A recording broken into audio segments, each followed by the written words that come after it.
Hi, my name is John Kelly. I'm a personal injury attorney who focuses on birth injuries throughout the country. I'm continuing my series on birth injuries with series 4, which is brachial plexus injuries, or ERBs Palsy. Now, this video is related to all the brachial plexus injuries and the options that families have when these occur. Bringing a newborn into the world should be a moment of joy. But for some parents, a complicated delivery leads to news of a brachial plexus injury in their baby. ERBs palsy is the most common type of brachial plexus birth injury.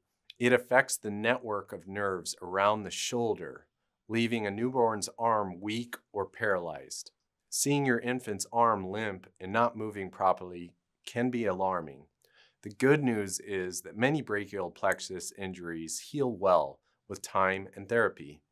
Still, it's a serious injury and raises questions about how it happened, what treatments are available, and what the future holds for your child. This section will walk through those answers with empathy and detail, covering statistics, medical insight, care options, emotional support, and legal aspects.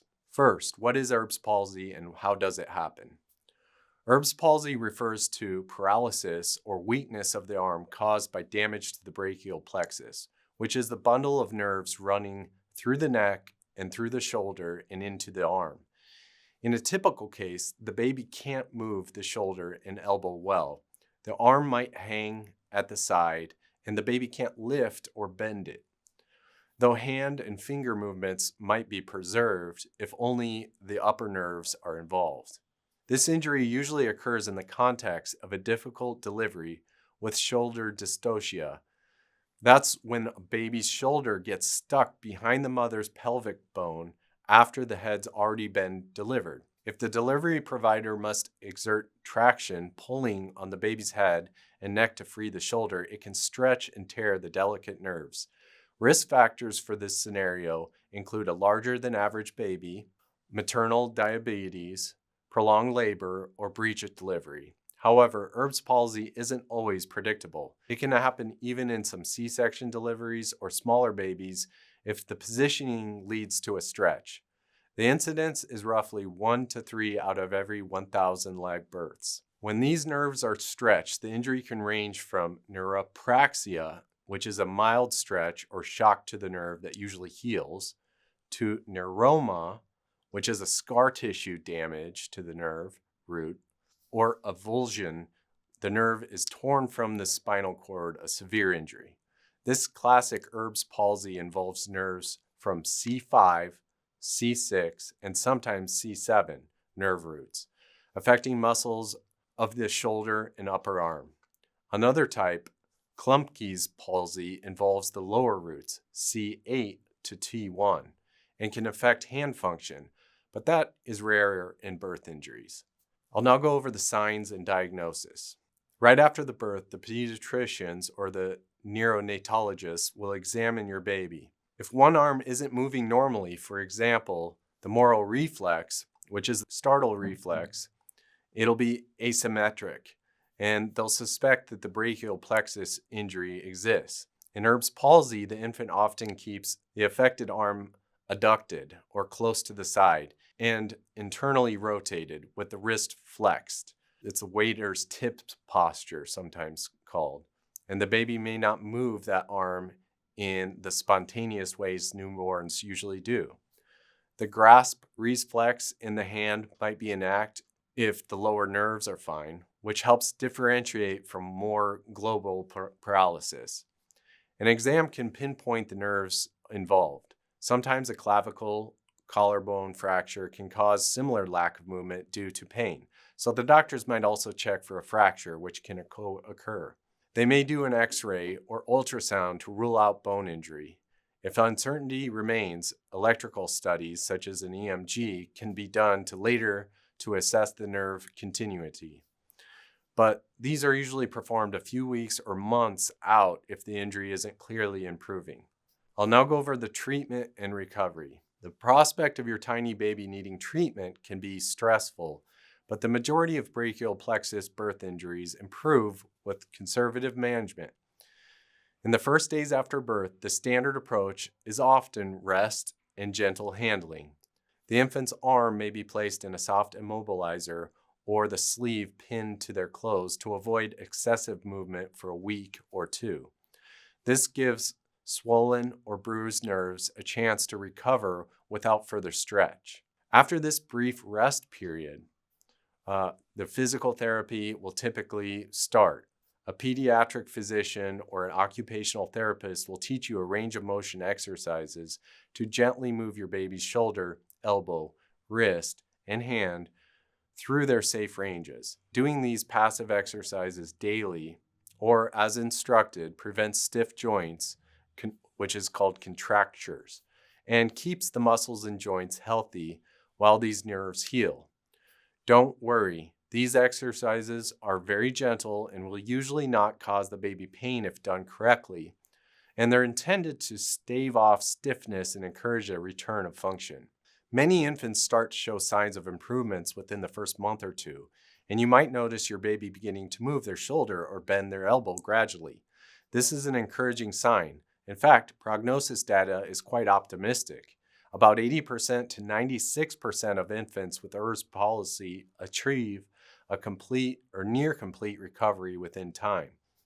Better outcomes are associated with early return of biceps functions and the ability to flex the elbow in the first weeks.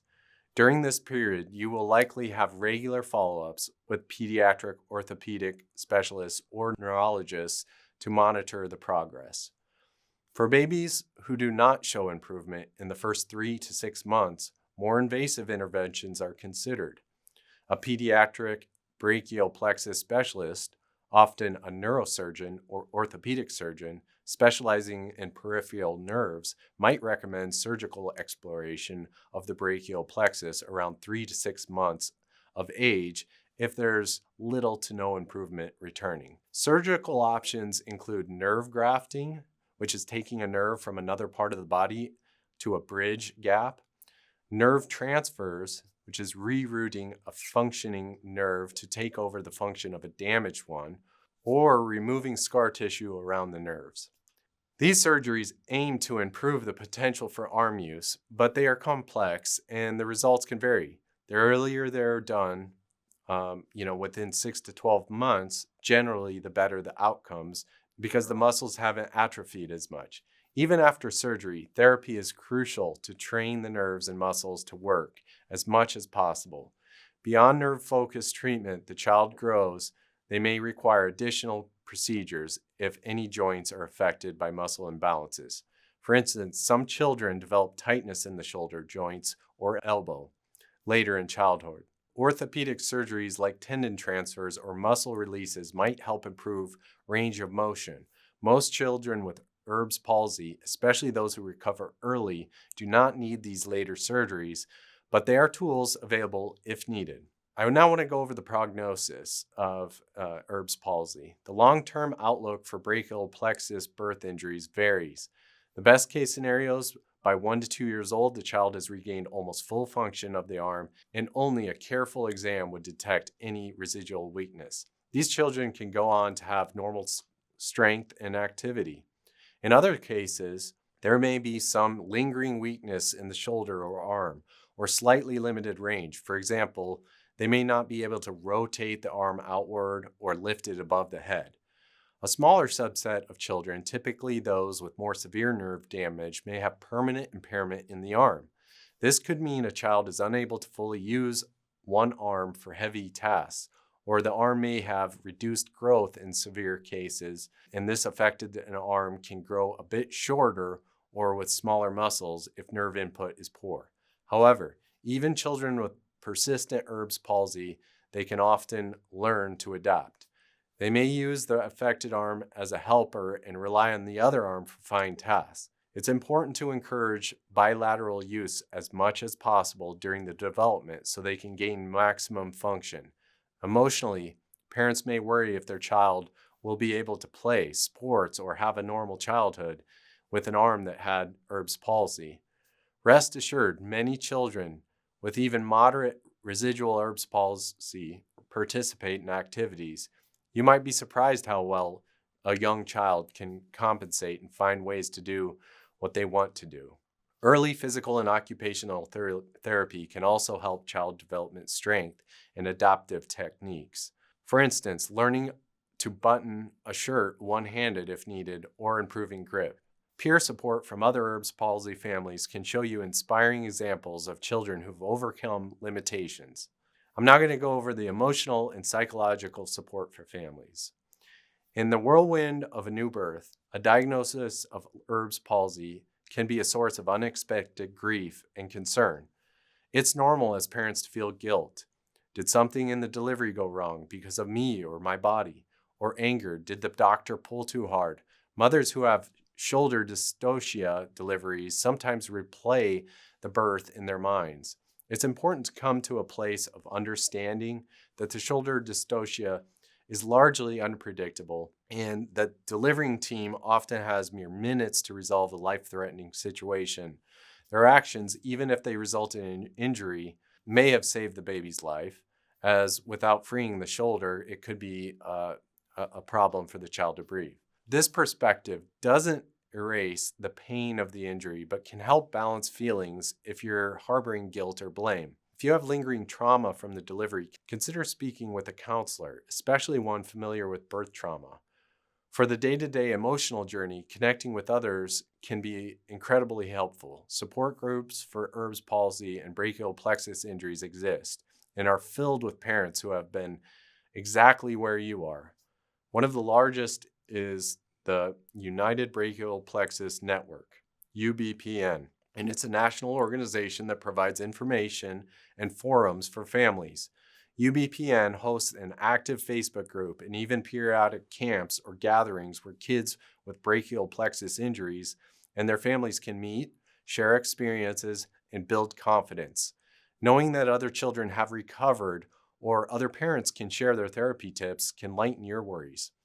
There are also many online communities. A quick search for ERBs Palsy support on Facebook or parenting forums will yield groups where parents trade stories of progress. For example, celebrating a baby's finally moving their elbow at 3 months, or asking advice about how to encourage a toddler to use their weaker arm in play. These communities foster hope and practical advice. Emotionally, don't overlook the stress of frequent doctor and therapy visits. Especially in the first year, you might feel like you are practically living at appointments. Try to celebrate small improvements as victories rather than focusing on what isn't back yet. Every tiny movement or new ability in that little arm is a sign of healing. It can also help to involve both parents, if applicable, or other family members in the care routine. Teach your partner or grandparent the home exercises so one person isn't carrying the full load alone. Many parents also find it rewarding to document their baby's progress, maybe through a journal or short videos. Not only does it help doctors track recovery, but looking back, you'll see how far your baby's progress has come, which is encouraging on hard days. For the child's emotional well-being, as they grow older, ensure the development of positive self-image. Children often take cues from their parents. If you treat the arm matter-of-factly and celebrate the abilities, they are likely to feel confident. If there is a residual impairment, eventually the child will notice differences, perhaps when starting school or certain activities. At that time, emphasizing what they can do and perhaps connecting with them slightly older kids who have the same injury and are thriving can be helpful. UBPN and similar groups can help you network for this. Most young children, if loved and supported, are amazingly resilient and will accept their body as is. Often, it's the parents who initially worry more. So seek the support you need as a parent, and you'll be better able to support your child. Now I want to go over the important topic of legal considerations. As mentioned earlier, many ERBs palsy injuries happen despite providers doing their best in the emergency. However, there are instances where improper technique or excessive force was used during delivery, or where better planning, like earlier C-section for a suspected large baby, might have averted the injury. If you feel that your medical team was negligent, for example, ignoring risk factors or not employing recommended maneuvers for shoulder dystocia, you can explore a medical malpractice claim. Now, an experienced birth injury attorney can review the labor and delivery records, including details like the maneuvers used, whether excessive traction was noted, and other causes. There have been successful lawsuits in brachial plexus cases, some resulting in substantial settlements or verdicts to compensate the child and family. According to Legal Resources, the average payout for a birth injury settlement is over $1 million, and brachial plexus cases often fall in this category. Recent examples included settlements like $5 million for a Connecticut family and $1.99 million for a New York family whose child suffered ERBs palsy due to the mismanagement deliveries. These funds typically go toward the child's surgeries, therapy, and any long-term needs that they have. And often you can place the money in a trust for the child. If you do pursue legal action, it might require obtaining expert testimony from obstetricians about whether the delivery was handled according to the standard of care. Shoulder dystocia has well-defined set recommended responses, and using excessive lateral traction on the head is generally advised against. A case might hinge on whether the doctor's actions were appropriate given the emergency. Keep in mind, even if you win the case, no amount of money can erase what happened, but it can ensure your child has financial support for the best possible recovery. Many parents initially feel uncomfortable when the idea of suing, but they come around to it if they realize that their child may need costly interventions throughout their life, and the lawsuit addresses those future needs. It's a personal decision and one that should be made after careful consideration and ideally after your baby's condition is fully evaluated by medical professionals. Since, the extent of the recovery in the first year will inform damages in any case. Also note the timing. In some jurisdictions, you must file a claim within a certain period. Example, within 2 years of the injury for malpractice, although some states will extend deadlines for minors. And many states allow minors to bring the claim after they're 18 years old, up to 8 years old, some 18 years old. It all depends on the state. Getting a free consultation with an attorney soon after the injury can help you understand your window for action. Whether or not you're going to pursue legal recourse, focus first on your child's health. Legal matters can be addressed in parallel by attorneys while you are concentrating on your baby's care. If you have a child that's been affected by this condition and you're considering your legal options, it's a good idea to just call an attorney and like myself, who handles birth injuries, because we can review your records and determine if you have a viable claim. If you do, we can sit down with you and explore your legal options and show you the road path forward to a potential recovery for you and your family moving forward. Again, these can be very helpful. Compensation can help you, attain care for your child long term and can give you peace of mind that the needs of your child will be taken care of for many years in the future. If you would like to do that consultation, I'm always happy to help. You can reach me at Kelly Law Team at 602-283-4122.